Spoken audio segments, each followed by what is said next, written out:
Anzac Day, of course, a very special day in New Zealand's calendar, I suppose, more than just a day off.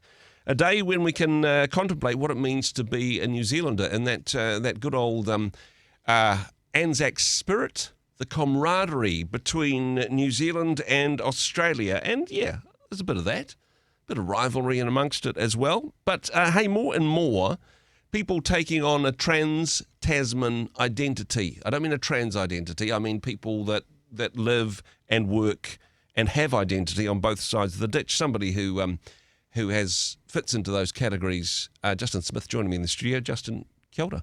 G'day, how are we doing? Doing very well. I love that. Kia ora, g'day. You know, that we're already Anzacing it. And hey, normally we talk about techie stuff because that's what you do in the digital media space, but also a part of your journey was taking that leap, becoming an Australian. How could you, bro? Honestly. I know. It was back in 2012. My wife and I, we had our youngest son at the time who was about 2 years old. And yeah, I had an opportunity to pursue a highfalutin role in tech. For the money then? You did it for the money? The opportunity is what we call it. The opportunity not just financially, but also to experience the culture of living, which for me was on the North Shore of Sydney. Yeah. Which is pretty much exactly where I came from, the North Shore of Auckland. Exactly. Sydney for beginners, the North Shore of Auckland. Yeah. That's what I like to call it. And hey, a bit of an adventure, certainly nothing wrong with that. And to be fair, a lot of people listening to this at the moment, a lot of New Zealand families have got literally cousins across the ditch. We have Trans-Tasman families. It's like, we've got to go and visit the grandkids in Melbourne or the cousins on the GC and all that type of stuff. So our national identity, we're not becoming Australian, but perhaps the edges are blurring a little bit, do you think? Yeah, definitely. There's certainly colour on both sides of the Tasman, and it's really interesting. I mean, as a Māori, the cultural aspect of, Mozzies or Māori Australians, and there's these people that whakapapa Māori, to Aotearoa New Zealand, but they've grown up in the Gold Coast or Melbourne or Sydney, and them wrangling with their identity and then obviously back home. Can I jump in there, actually, because this is the part that I don't understand, and perhaps my Pākehā is showing, I don't know. But actually, for tangata whenua, for people of the land, the place that they're from is so important to them. It is part of their identity, and I get that. That's a beautiful thing. Why would you just ditch all that for a little bit more money? Well, are you selling out? I don't know. Are you selling your birthright to become a Mozzie, as it were? Oh, that's a funny one because you kind of want the best of both worlds. You do, yeah. Where, obviously, like you say, you whakapapa Māori, two very specific parts of Aotearoa New Zealand, which we hold dear, in our cultural identity as Māori. But at the same time, you want the benefits of, the greater weather or the financial position you might be in Australia. And that's a tough one, for Māori people, but not limited to, Pākehā people as well. Just even being disconnected from their families here in Auckland or Christchurch or Wellington. That's just an urban Māori problem, not a Trans-Tasman Māori thing, right? Yeah. Exactly. And hey, you were there, a couple of years?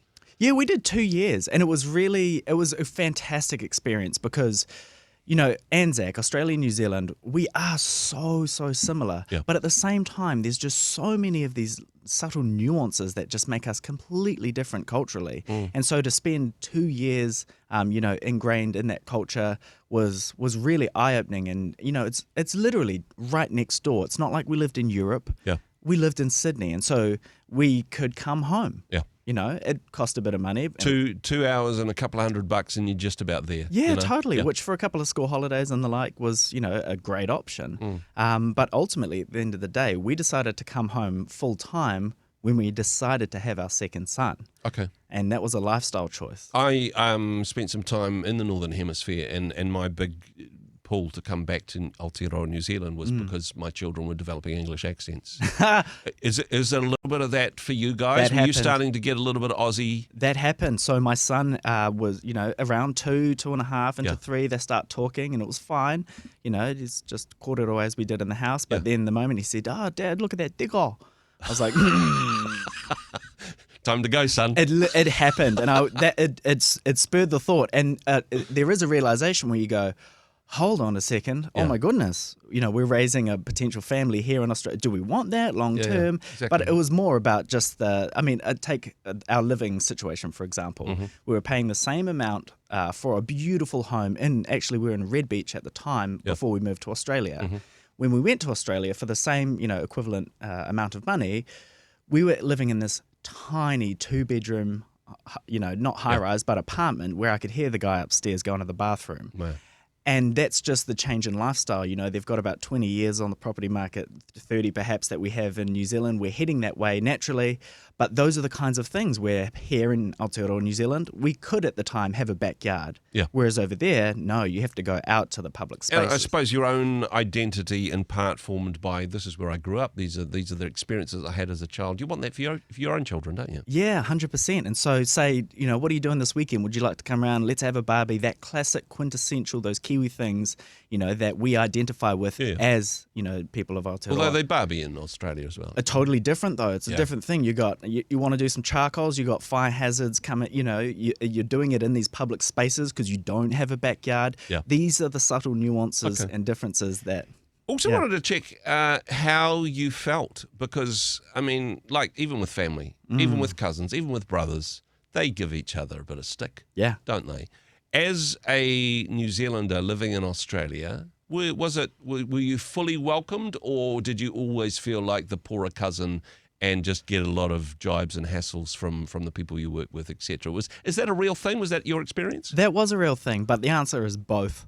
Okay. You get both because much like a sibling rivalry, when it's us versus them, we're having it out like, you Kiwis, you yada yada. Well, you Aussies, you yada yada. Yeah. And the moment anyone else from any other part of the world walks into the equation, all of a sudden we're brothers in arms, hence the Anzac. And it's like, don't come down here and start talking, about the Southern Hemisphere like that. Yeah. We are Australasia strong. And so you unite on so many different things, Yeah. But it's certainly that relationship, and I found it to be true as I visited the Northern Hemisphere myself, is, New Zealand is to Australia what Canada is to the United States in terms of perception globally. Well, people are much nicer in Canada. That's what you mean, right? Exactly, and a whole bunch of other things.